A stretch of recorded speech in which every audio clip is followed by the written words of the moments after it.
Hi, my name is Grant Kramer, and I am a professor emeritus at the University of Nevada, Reno.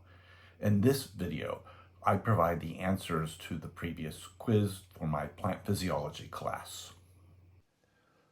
1. The active form of jasmonate is C. Jasmonic acid isoleucine.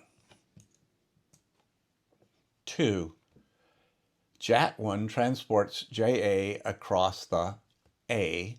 plasma membrane. 3. Jasmonates can affect D. all of the above. A. Seed germination. B. Pathogen resistance. C. Plant-to-plant communication.